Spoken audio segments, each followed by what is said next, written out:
Hello, guys.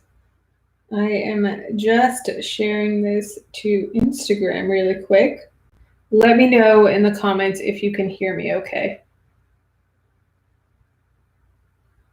Let me know.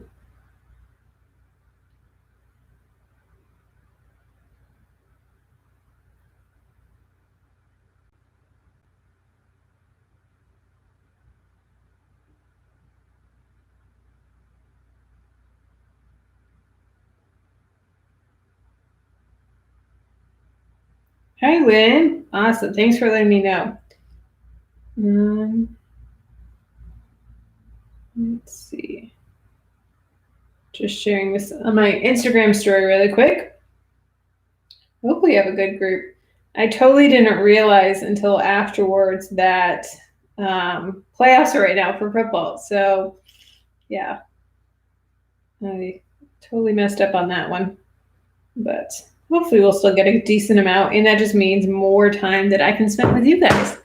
So let me know where you guys are watching from. I love hearing where you guys live and what's going on. I am in South Florida, and looking at my window now, it is a beautiful day. It's like 75 degrees out. It is so beautiful, and I went for a really nice walk this morning and just got some fresh air, got some exercise, sweat a little bit, and then I just did some filming, and it's been a good morning, good day. Virginia, hello. I love Virginia. Virginia reminds me a lot of Massachusetts, where I'm from, just like the style roads, the way that I don't know, just like the feel of Virginia. I love it. It reminds me a lot of Massachusetts. So that's awesome. Quebec, Canada.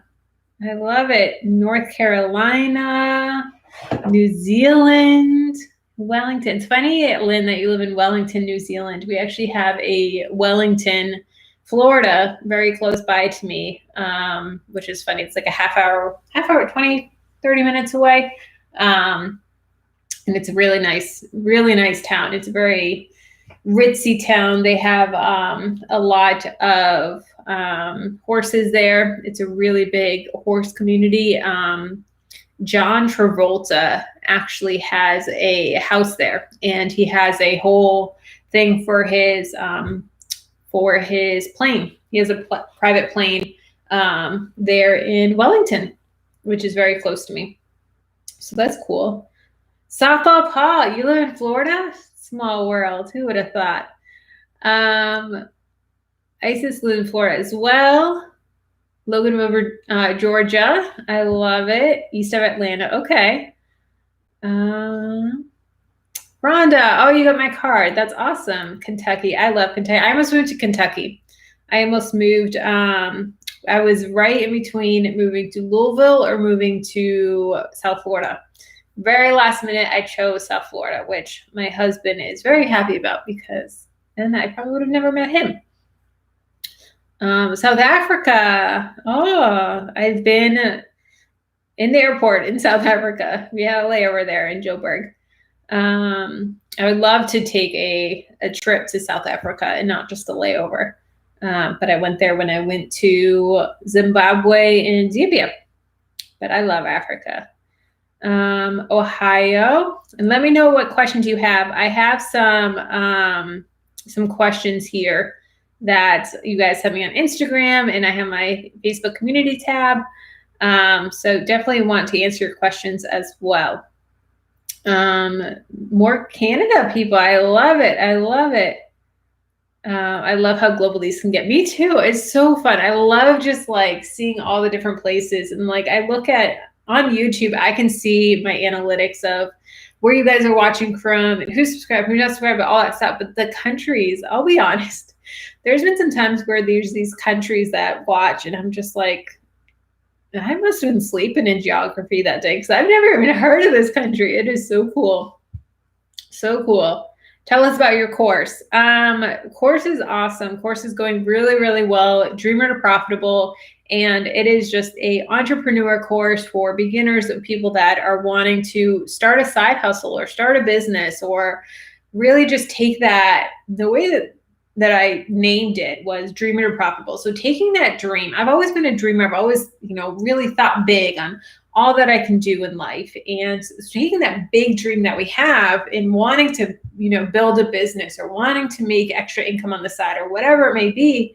And then, okay, I have this big dream, but how do I make it profitable? What do I do? How do I go about this? And I wish that I had a mentor throughout this whole process. I wish that I, had someone that I could go to for all these questions that I have and learn the ins and the outs of, business and taxes and all this stuff. And so I decided to make a course on it, a course of, okay, I can, teach people how to do this and just have it something that's down to earth and that they can start making serious money in their business and their side hustle. So super exciting that the course is now live and kicking. New York, hello, Sheila. Dallas, Texas, awesome. April asks, can I add the 15% invested throughout the instead of just per paycheck withdrawal? I'm not quite sure what you mean. Can you expand a little bit, April? Hello from southeastern North Carolina. Ooh, that sounds like a nice vacation home. From Northwest Florida. Well, we got some A50 people in the house. Up in the Panhandle. Let me see. While April expands on her question, leave your questions down below as well. And I'm going to do some of these questions. First one is, how did you learn about managing money? Did your parents teach you or are you self-taught? So I am self-taught. My parents did not teach me about money. My mom actually passed away when I was 16. And my dad didn't know how to manage money at all. She managed all the money in the house. So, I was in high school, obviously, when that happened. And then I moved to Florida for college. And I just, signed this FAFSA forms. And they just said, sign here. And I didn't understand what it really was. And so I just signed and got these student loans and didn't understand it. Didn't understand how interest worked. Didn't understand how credit cards worked or all these things. And I remember my car dying really shortly after moving to Florida. And so I wanted a new car. I wanted a car that didn't have all these other people's issues. And when I thought of used car, I thought of like the old junker from like the junkyard type of thing. Like I didn't think that you could get a used car that was still a nice used car. And so I went to the dealership with my uncle and bought a brand new car and all this stuff. And I really wish he had sat me down and said, Kelly, like, get one that's like 3 years old. It's still not going to have all these problems and it's going to be a nice, reliable car for you, but it's going to, save you so much money than buying a brand new car. But yeah, I didn't have anyone that, taught me about money. So I learned on the internet. I learned from watching YouTube videos and reading books and all this stuff. And that's when I was like, hey, I want to start a YouTube channel just to keep myself accountable and just to, track my money and pay off debt. And then I really realized that I was learning a lot from it. And I was like, holy crap, I just learned this. I want to talk about it. And I didn't have people in my everyday life to talk about it with. So I was like, I'm gonna make a video about it. And so that's what I did. And it just turned into, more. And I started really digging in about learning about money, growing my income and paying off debt and what it means. And, this past year, I really learned a lot about investing and that was just incredible. And I was so scared about investing. And so really, learning and overcoming that fear has been so awesome and just so empowering. And it's like, wow, okay, investing's not just for men. Like I can learn about investing too. And it's not as scary. And I always thought of investing was like New York stock and like these people yelling at screens and, all you see is the graphs. And I'm like, I don't understand that. And so knowing that like, I can understand what investing is and I can do it on my terms, which is awesome. Hi from South Texas. What is the biggest money mistake you've made? I think honestly buying that brand new car, that was a big one. Another big mistake that I made with money is just being afraid to handle things that came on. So for example, my student loans have been going in default and they were so I think over a year, I avoided phone calls. Anytime my phone would ring and it had a unknown number or a number that wasn't saved in my phone book, like it wasn't a friend or family, I ignored it. And my student loans went into default. And because I was scared, I didn't know how to handle it. I couldn't afford to pay these bills and pay my student loans. So I just avoided it, avoid the letters, avoid the phone calls, all of that, where I really wish I just had like women up and picked up the phone. And when I finally did call them back and talk to them, they were so much nicer than I expected. I expected them to be cursing me out, doing all this stuff. And they were like, okay, let's work with you. Let's figure it out. Let's, come up with a game plan. How much do you make? How much are your expenses? What can you afford? Let's come up with a solution for you. And they were so helpful and so kind and so understanding. Now I know that, different people that you get at, those places are all going to be different, but I really wish I had just answered the phone, and I just regret not manning up and taking care of my student loans and letting them go into default and managing my money. As you guys know, my car was repossessed simply because I wasn't budgeting, simply because I wasn't tracking when I was making payments, because some months I would make extra payments, then I would go like 4 or 5 months without making payments because I thought I had paid ahead and I just wasn't tracking it. So yeah. Okay, next question is April, and she said, baby step 4, for 15%, can it be added as a yearly goal as an annual amount versus just instead 15% of each paycheck? For example, $68,000 income, just make sure to invest $10K a year, which is the 15% for bills that EB and allow throughout the year. Okay, so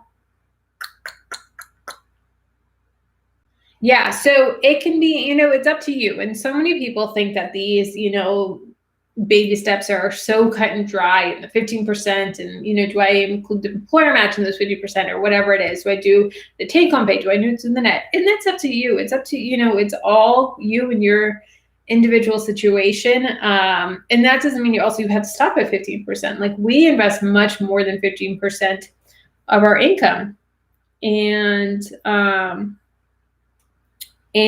so I'm okay with that. And I've increased our investing over the years. And so we started at, I think, 7%, then we up to 10%, then we went to 15%, and then 20%, as we slowly increased it. So if you want, you can do annual 15%, or you can do your paycheck 15%, whatever you prefer, whatever easiest for you to do it. But if you're getting an employer match, I would absolutely recommend doing at least the minimum. A lot of companies are going back to employee matches now. They stopped due to COVID and all that stuff. I know my employer stopped, my husband's employer stopped, and they both resumed actually January 15th. So just look into that as well. If you have any further questions with that, if that didn't make sense, then just ask again, and then I can go over it with you. Lynn says, do you wish you could tell your younger self that a used car isn't always a junker? Yes, absolutely. Absolutely. Like my dream car, my Jeep, it's a used car. And, we bought it and was, I think, 3 years old. And it still drives brand new. And it's a 2016 and we're in 2021 now. We took care of it. We've taken care of it. I still get in and I pinch myself. And I'm like, to me now, I live in South Florida, and there's down the street, and there's Bentley, there's Maseratis, there's Lamborghinis. Like, that is like seeing those cars are like seeing a Honda here. Like, we're a very flashy area. And so I see all these expensive cars. Now, from what I used to drive, like my first car was a station wagon, like that shook. And I used to say it would sing and dance because it would make noise and it would shake. And so I, drove that car. Then my next car, I drove it into the ground and until it stopped working. And so I've always had these, not great cars. So when I got my Jeep, it felt like $100,000 car because it was such an upgrade from my last car, even though it wasn't not even close to $100,000 car. But it just felt like such an upgrade. And I just pinch myself sometimes. And I love my Jeep, and even though it's used, it's still amazing. I love it. Absolutely love it. Do you feel like college helped you with starting your business? No. I actually went to massage school, so sorry, I filmed after this, so my throat was very dry. Yeah, I went to massage school, and so it's something that, you know, I definitely don't use my degree at all. Jamie doesn't use his degree either. I have mixed feelings about college, you know, mixed feelings about that. I think that, you know, degrees are important for certain fields. Like for my day job, I work with physicians, and yes, I want, you know, our doctors to be, you know, fully educated. I want lawyers to be fully educated. I think there is a lot that you can learn in business school. If I were to get a degree, it would be a business degree, because I think that there's so much that, you know, I could learn from that. Now, do I think you can run a successful business without a business degree? Absolutely. But do I think that you need a degree to be successful? No. Especially today, especially in this day and age, no. Sheila, do you recommend purchasing short-term and or disability insurance? It is better to have the long-term in case something happens to you and you can't work. It all depends on, you know, your situation, your family, all of that. We've set ourselves up financially that if something were to happen, we can still, you know, survive, or, you know, without our job. We do have, I think it's accident insurance. I don't remember the name of it, but Jamie has it because he has a high risk job. You know, he's going up on rigs, like he needs to wear a harness and different things like that. We have done that insurance for him. But there's a lot that your insurance company will actually cover than those additional add-ons. So really look into your current insurance policy. Don't be afraid to ask questions with their insurance agent, all of that, because a lot of times those additional insurances that they sell, they're actually covered under your normal health insurance. So just do your research. Hi, Denise. June says, your paycheck to paycheck video helped me out big time. Thank you so much. Oh, I'm so glad. That really makes me happy. That video took a lot of research to make, but it was a really good video. I'm really glad that I did that video. I've gotten a lot of really great feedback from them. Let's see. Laughter O says, I'm horrible with saving and I'm 24 with potential to save £1,000 a month towards my first home.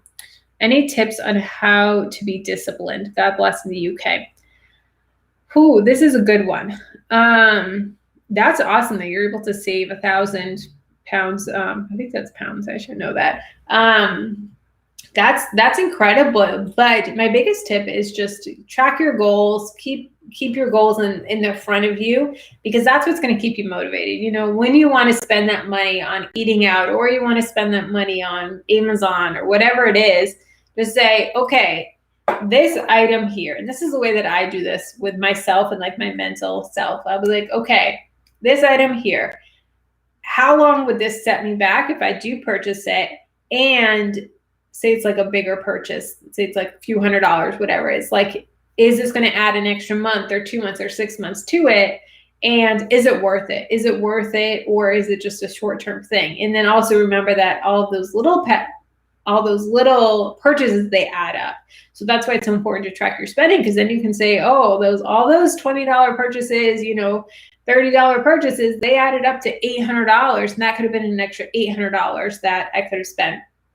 Then in addition to that, also track, okay, how long, if I continue saving at this rate, how many months, how many years would it take me to get my goal of how much you need? So also know how much you're going to need, how much, you know, it's going to be that you're going to need for down payment, closing costs, all of that. So say, okay, this is going to take me 20 months, but then run the numbers and say, okay, £1,000, that's what I'm doing now. But what if I did 1,500? What if I did 1,200? Then what would the numbers be? How many months would that cut off? And then we're like, okay, let's do everything we can. Let's, you know, save as much money, but then also let's bring in some extra money. Let's do some side hustles. Let's find a way to grow our income in addition, so that we can shave off that time. And that's really going to keep you motivated. Let's see.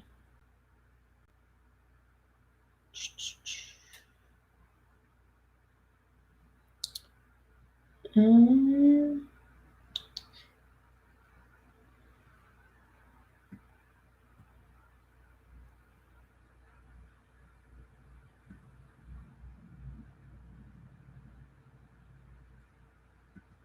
me see. I'm sorry. The problem.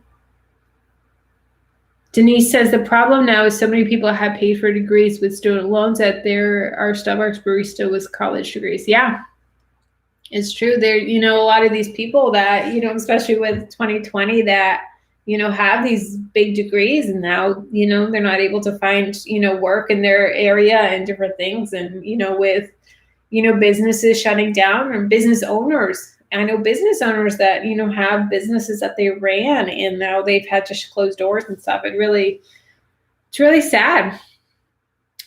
June is from San Leandro, California. That's awesome. I wish I was your age. I was smart with money. I wish I was smart with money when I was a lot younger. Just turned 18. Any piece of advice for me? That's awesome. Well, first, I'm glad that you're here and learning about money at 18. I really wish that I was. And the biggest piece of advice is to start tracking your money, get on a budget, and really just be aware of what you're spending, be aware of what you're bringing in. And it's really going to be eye-opening. And I track every single penny in my spreadsheet of what we spend, what comes in. And it really just is like, okay, we're spending a lot of money in this area. We need to cut back. Or I can't believe I made this many Amazon purchases. Okay, we're going to cut back. And just really opens your eye of what you're spending in different ways that you can cut back. I am going to go to a question that we have here. What are side hustles that I can do from home? This is a great question. So some side hustles, I cover this in my Dream Your Profitable course. I actually have a full module on different income streams, and I break down all these different income streams. There's like 15, 20, 30 different income streams in there. I don't even know the number, but it's high. And they all have, their own video that explains them. But some ones that you can do from home that are really great are copywriting. So copywriting is something that a lot of people don't think about. So what copywriting is writing email funnels. So writing emails for influencers or bloggers, whatever it is. And, if you're a creative writer or anything like that, then people like me will hire you because I suck at writing. Writing is not a gift for me. So I pay people for, I do my weekly newsletter myself, but anything for like any paid courses or anything like that, I always hire people to do that for. Or you can do blog posts. You can write blog posts for people. People will pay for that. People will pay for writing sales pages, anything like that within their business. People will pay for writing Instagram captions and, all these simple things that people will pay for. So that's a great side hustle. Virtual assistant, if you're good on social media. So just managing people's social media, managing the comments, replying to comments, scheduling out posts, coming up with different things like that. Graphic design, editing photos, editing videos. I learned how to edit videos all on my own. Like I remember when I first started doing YouTube, and I was in tears learning how to use Final Cut Pro and learning how to edit video, and I didn't understand it. And it's a skill that I learned and a skill that I was able to pick up. So, there's so many different things that you can pick up and learn. So those are some really great side hustles that you can do from home. Starting your own blog, that's another great one as well. Let's see. Oh, we got Kristen here. Hi, Kristen. Welcome. Is your course offered all year? Yes, it is all year course. It is always available. At least for right now. A lot of people will do like course launches, or they'll do courses for only, a certain period of time. I'm right now not doing that. I'm having it open all year round now. I may run sales, but for the most part, it's open all year round. If I ever did do that, I would shut it down and then reopen it for and have a certain number of students and cap it, and then do maybe some like live calls with them. I'm actually going to be doing a live call with my students. Anyone that's enrolled right now, I'm going to be doing a live call next week with them. They don't know that yet. So if you're enrolled, you're going to be getting an email tomorrow. But just doing a live call with them and saying like, all right, what questions do you have? And, I'll answer your questions, whatever they come up. And yeah, so that is my course. That's just dreamertoprofitable.com if you want more questions or if you want more information on it. Let's see. All right, next question is, I'm 36 and married. Should I get life insurance even though I don't have any kids? This is a great question. And, this is up to you and your family and everything, but we have term life insurance. We don't have whole life. We have term life insurance. And that is something that I'm actually really passionate about. As you guys know, I lost my mom, at 16, and I actually had to plan her funeral with her sitting across the table from me. We planned her funeral, I think it was like 2 weeks before she passed away. She was in hospice, and, we could tell that, it was getting to be the end. And so I've seen what financially that can do. And we had, just enough insurance to cover her funeral, and that was it. So my dad didn't have any extra money, anything like that. And he got in some serious money trouble after she passed away. But knowing that I have life insurance, Jamie has life insurance, that if something were to happen to one of us, that we could just go and mourn and deal with it. And I wouldn't have to worry about the bills. I wouldn't have to worry about the mortgage. I wouldn't have to worry about any of that, because we have it set up so that we would get a nice settlement policy. So in addition to the, funeral, all of that taken care of, but we would just be able to live financially for a long time. And at that time, we could just deal with the death and deal with the mourning, that the financial aspect is taken out. The financial stress is taken out. So many times now, so many people, they rely on GoFundMe's and all that stuff. And I don't know, like, term life insurance is so cheap that I'd rather just know, peace of mind, that if something were to happen to me, that Jamie wouldn't have to worry about that. Jamie wouldn't have to,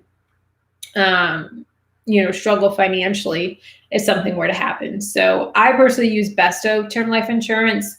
They're a really, really great, trusted company. I've done a lot of research. But yeah, that's my thoughts on term life insurance. Any advice equation on a cap of how much overtime a person should work if they're getting most of the bang for their buck in net pay, or is a philosophy to work as much overtime as possible? Great question, Jessica. So this all depends on a couple things. It depends on your employer and how much overtime they're, willing to offer. It also depends on you and your time. What is your life like outside of work? Do you have a family? Do you, have other commitments? Do you have a side hustle? Do you have a side job? Is time really restricted from you? Do you not have a lot of extra time? Or maybe you don't, maybe you have extra, 5 hours a week that you're able to put into overtime and it's totally fine, or you can work through lunches, different things like that. I've always been in all my past jobs, like my boss knows, as much overtime as you can give Kelly. Kelly will take the overtime because it's time and a half. And, it's something that I'm totally willing to put in that extra time and take. So that's totally something I'm okay with. And, right now my company doesn't offer overtime due to COVID and everything. But yeah, I'm a big fan of overtime if you can do it and if your job will allow it. Now, you also have to be aware of your time. So now, Kelly a year ago and Kelly today is too different. Even though a year ago I loved overtime, like now in my business, when I calculate my hourly rate, so how much I'm bringing in for my business and how many hours I'm putting in, I'm making anywhere between $80 and $100 an hour. So that's a lot different than the overtime price. So now it's more beneficial for me to put in time with my business. I'm going to be making more money. So that could mean, in that hour overtime, I could be making YouTube videos. I could be making a blog post. I could be making, different things like that. That's going to make me more time than my overtime would. So just factor that into your decision on overtime. Hope that answers your question. I have another one from Instagram that I took a screenshot from. Let's see. How do you stop yourself from feeling like you are creating the same content as other financial channels? This is a great question. And sorry, my nose is itchy. So we all have different spins on it. And there's some other creators that I see in here and other channels. And, we all have our own spin on it. We all have our own experience. So even though we're taking, the same type of content, like multiple streams of income or passive income, we all have, the same big philosophy on passive income and what is passive income, explaining all that. But then we're able to put our own personal spin on it, our own personal sense of how we can go about it and different tips. So I think that it's great that there's other people in the space. I think also, like, as a creator, as a YouTuber, say there wasn't other money people on YouTube and I was the only one, yeah, the competition would be really, really low. But also the traffic wouldn't be there because people wouldn't know to go to YouTube for financial advice. So the fact that there's other people out there making financial videos, it helps me too, because now I know that I can, impact from other people and we can all raise each other up. So if there was no other money creators, no one would know to go to YouTube for money advice. So I hope that answers your question. Leave your questions here in the chat, and I'd love to answer them as we go. Janice says, I love watching a bunch of different people talking about the same thing. Another favorite is Budget Girl. Everyone has their own style. Absolutely, yeah. I love Sarah as well. And that's something that I think too, like, say I'm learning how to do something, I'm going to watch multiple videos to learn how to do it because I want other people's advice. Maybe they have another tip or that the other person didn't say. So that's another great way that you learn from each other and getting different perspectives. Everyone has their own personality. My throat is really hurting. So just having those different, personalities. And a lot of it too, like, people come to, YouTube not only just for the, like, financial part, but they want to see us and they want to, like, hang out, maybe it's just 10 minutes that they're hanging out with us, and they get to know us, they get to know our cats, they get to know with different people. And like, for instance, like with me, like, I've always followed a lot of, like, different weight loss people when I was doing Weight Watchers, when I was doing keto, when I was doing counting calories, all this stuff. And a lot of those people, even though I'm not doing those, like, types of plans anymore, I still watch them because I enjoyed their content so much and I just like hanging out with them. Even though I'm not keto, like, I still like watching those videos just because I like hanging out with them. That it definitely answers with the content question. I just need to figure out how to put my own spin on things when I get myself sorted out. Just share you, Lynn. Just share your own experience. And that's, especially with someone that's starting out on YouTube. And I think that the best way is just starting your own journey and sharing what's going on in your life, sharing what's, your perspective on things. And then if you want to, you can get into more educational content. But in the beginning of sharing your journey, sharing what's going on with you is such a great way to start a channel. If that's what you're looking to do, or blogging, or whatever it may be. But there's so much potential in YouTube. And, if any of you guys want to start a YouTube channel, like, there's so much money to be made in YouTube. Like, look at JJ Buckner, and, he blew past me on YouTube, and he's absolutely killing it. He just hit 100,000 subscribers. He was telling us that he's made more, like, the last 3 months than he did almost at his old day job. And it's insane, absolutely insane. And, now's the time, You know, it's not saturated. There's not too many people. Now's the time to do it. So if you want to do it, do it. I'm going to be here cheering you on. Let's see. Why did you transition to start doing entrepreneur videos? This is a great question. So I started my channel about saving money and paying off debt. And I was Dave Ramsey through and through. And then it came to a point where I almost had like a mental switch, and it happened after I became debt free and I started tracking my net worth. And I realized how much faster, we were able to build wealth with investing and growing our income. You can only cut so much. You can only cut your grocery budget so much. You can only, stop spending so much. But the ceiling of how much money you make is indefinite. There's no ceiling on how much money you can make, whether that's at your day job or, a side hustle or a side business or different things like that. So I really want to help people just to break out of that feeling of, I'll only ever make $50,000 a year. I'll only ever make 40,000 or 80,000 or even 100,000 or whatever it is.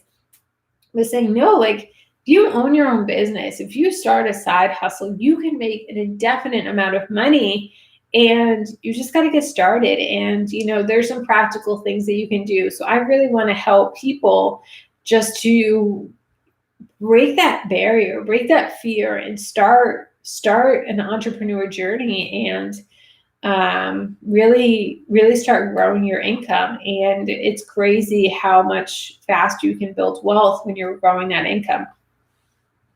Denise says, my husband and I go to YouTube for everything we want to know. We recently were searching for how to get rid of rats. Oh, goodness. Now I have all these rat traps in my trapping videos in my feed. Oh, goodness.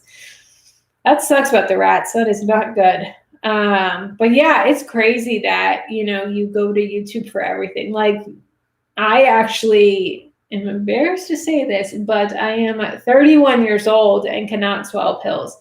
And it's something that, I've been in tears over. Like, there's been times where I've been so sick and I'm just like, I'm going to take this pill. Like, I'm going to get this pill down. I'm going to do it. It's on my head. I know it's all mental, but I just need to swallow this pill. And 30 minutes of me trying, I still can't swallow it. And it's so frustrating. And I have tried every trick in the book on how to swallow pills ever since I was a little kid. And it was always been so frustrating. I just had to take liquid or no medicine, whatever. And I was searching last night on YouTube. I don't know why it made me start searching it, but I found a new method for swallowing pills. And like, now I'm like, I'm going to do it. It's going to happen. And you start with sprinkles and then you move your way up to different candies. And I was able to swallow sprinkles today, guys. Like, it was incredible. And yeah, so stuff I learned on YouTube, how to swallow a pill after 31 years. So cool. My voice is getting raspy. Whew. Let me see. What other questions you guys have? I'm here to answer your questions, or if there's other stuff you want me to talk about, I'm here for you. And I love just hanging out. Let me know if you're new, drop it in. Hello, Rohan. You are blowing up my feed. Let me know what topics you want me to cover. If there's any video requests, I would love to hear them. But let me see if I have any other questions that I saved as I get my raspy voice. Let's see here.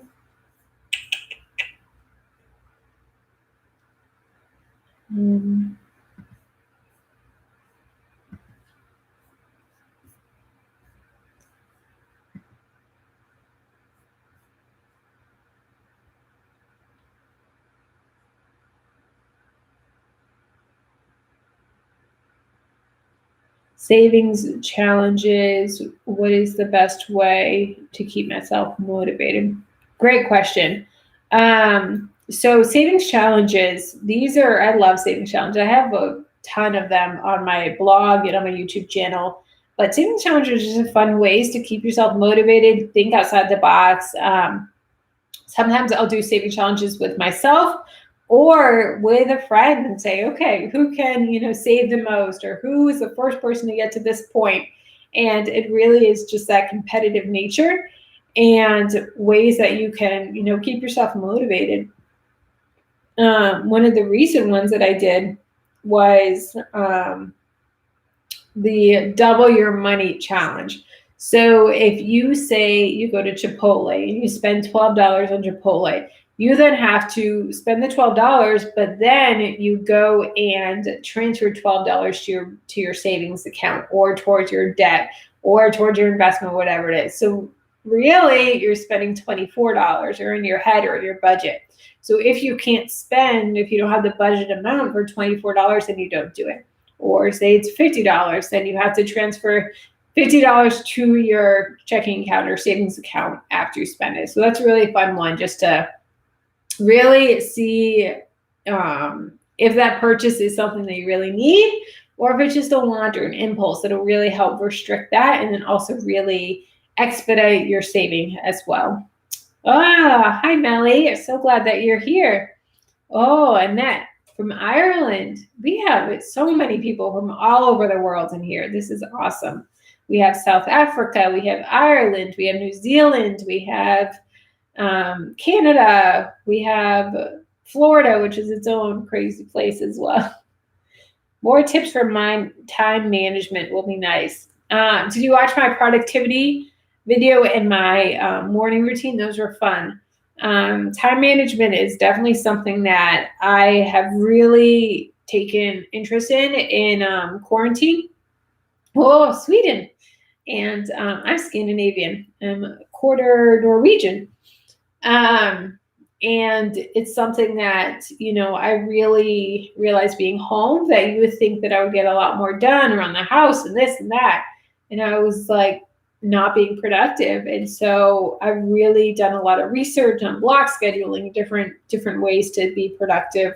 I do have a lot on time management pertaining to like running a business and how to set schedules and different things like that in the course Streamers Are Profitable. But I may start doing some of that content on YouTube as well. A lot of people aren't too big on it yet on my channel. I've done a couple of videos and they haven't done well. So I'm not too sure if I'm going to continue that or not. Jessica Henry asks, what are your thoughts on pet insurance? Ooh, this is a good question. We don't have pet insurance. Two reasons. One, we're at the point now that we can cash flow most things that, would come up. And two, our cats are pretty healthy. We don't have much problems with them. The most we've had is like UTI, different things like that. But for the most part, they're pretty healthy. Now, if we had cats that were like on insulin or, had major health concerns, then we may look into it more. So I would just look into, our cats are also indoor cats. We don't have outdoor cats that could get bitten by a dog or, hit by a car or something like that. So, what types of pets do you have? What's their lifestyle like? Are they out in the woods and, could get into stuff, or, potential really high vet bills, or are they pretty low maintenance? So depending on what type of animal you have and their situation, that would determine if pet insurance or not. And then also with that, look into, deductibles. Look into if you have to use the insurance, what is that going to cost you? Is it, something like what percentage are they going to pay? What are you going to have to pay out of pocket? All of that, run all of those numbers. Because a lot of times it's not as good as it, seems. They make it seem like it's going to save you all this money, but a lot of times it doesn't. So definitely do your research and run all those numbers. Rohan says, I like your hair. Thank you. I did a low spend month pantry challenge for January, saved over $90. That's amazing. I am so proud of you, Sheila. That's awesome. Awesome. That is so cool. See, those pantry challenges, they really save so much money. It's crazy how much money that you can save. It's so cool. I don't know if you guys saw, but our fridge broke, and right now they say that they're not going to be able to fix it until mid-February because the repairman has COVID. So I have to call tomorrow to see if they can get another repairman out here. But we had to throw out every single bit of food in our fridge and freezer. It's been almost a month now that we haven't had a fridge or freezer. We were living out of coolers for a while, and we had to buy a second fridge for the garage and to live out of. But it's crazy how much you can live out of your pantry and save a lot of money. Let's see. Oh, half Pakistan and then living in Sweden. That's awesome. That's a great mix, Pakistan and Sweden. Usually pet insurance isn't worth it, but put the money away into a special savings account for pet costs. Yeah, like a sinking fund. I worry about the stock market crashing. I'm hearing about it all over the place. I've been thinking about borrowing against it to pay my credit cards off. Good idea.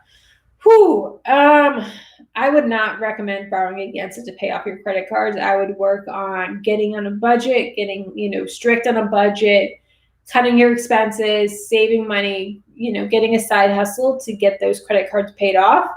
I think that's going to be most beneficial for you. And then you don't have to pay any hits or penalties. As far as the stock market crashing, I would really, think about how old are you? When would you need that money from the stock market? So for instance, I'm 31, my husband's 27. We're not going to be using our investments for a long, long time. So if the stock market crashes, we're going to see a big hit in our net worth, But you got to think you only lose money in the stock market if you sell. And this is something I really learned this year, because when it first happened, I was like, oh my gosh, this is bad. And people are like, Kelly, you don't lose money if you sell. So in the stock market, when you buy those shares, you own those shares. So you own 20 shares of this company, or 100 shares of this company, or 200 shares of this company, or a share of this index fund, or whatever it is. So you still own that. So yeah, even though the stock market goes down, you still own those shares. So when it rises, it's going to rise up as well. So just keep that in mind. When the stock market crashes, we'll be buying, we'll be going even harder on our investments, because we're long-term investors, and we know that, we'll buy those shares at a discounted price, and then, it's going to go up. Now, am I concerned about the economy? Yeah. Am I concerned about, cost of living going up? Yeah. I think that, cost of living and all of that is going to take a hit this year. I think that a lot of that is going to rise. But as far as the stock market goes, I'm not too concerned with that. But I think, cost of living and stuff is going to take a big hit. All right, I could stay on for a little bit longer, but my voice is getting very raw and very difficult. I can feel myself having to push out. I can feel it in the back of my neck. And I don't want to get laryngitis, because I can get laryngitis very easily for some reason. Let me see. Zoe says, turning 18 soon and wanting to set myself up for financial security. What do you suggest for me first? Let's see. So as far as investing, or what do you mean, Zoe? Can you elaborate a little bit? But that's awesome that you're here at 18. That's so cool.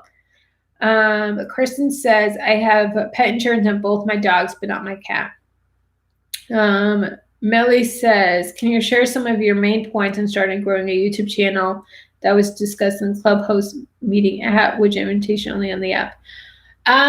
We didn't do too many of specific of how to start a channel. It was more questions that people asked of hey, I'm struggling with this. Why do I do that? Or, hey, what do I do in this scenario type of questions. My biggest tips for starting a channel is, one, just get it started. Come out with, some good content. I always recommend having enough for people to be bingeable.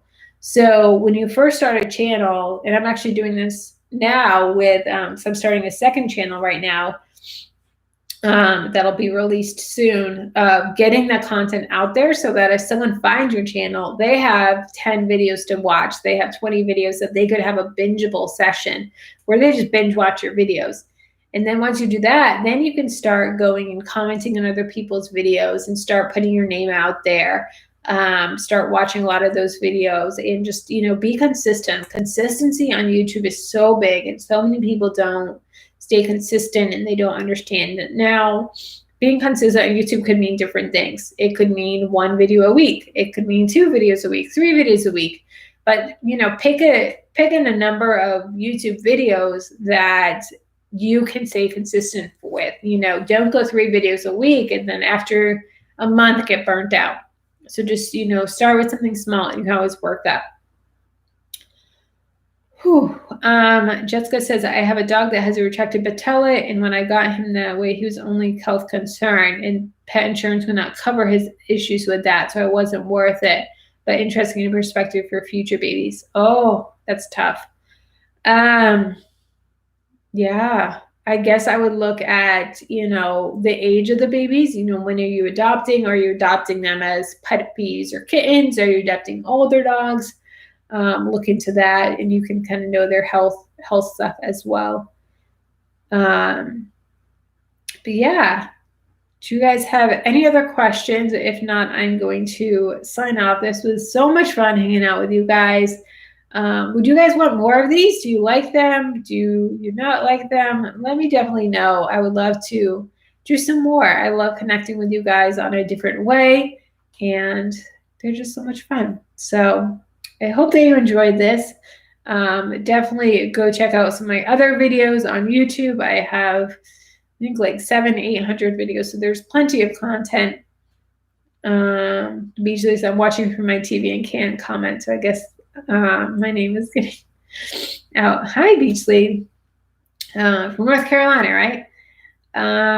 Let me see. I think it would be best getting pet insurance if I get a puppy.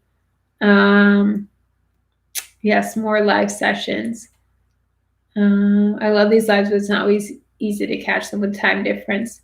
I did do a poll up on my community tab on YouTube, and most people said Sunday afternoons are best. So obviously, apparently a Sunday that is not during playoffs right now would have been smart. But yeah, I shouldn't have done this during football playoffs, but I forgot when I scheduled it. But yeah, thank you so much for hanging out, guys. A great way, I don't mention this in my videos a lot, but a great way, to help me out as a creator is sharing my videos, sharing them with a friend, sharing them on Facebook, taking a screenshot of watching my videos and sharing it on, Instagram. And if you ever do that on your Instagram story, always tag me and I'll always reshare them. I love seeing you guys, or, if you're using some of my printables or anything like that, of, tagging me in it. I love seeing that, seeing your DMs, all of that. So share your wins with me. I answer all of my Instagram messages. So definitely, send me a message on Instagram, and I would love to celebrate with you guys. But that is it for today, and I will talk to you guys later. Bye.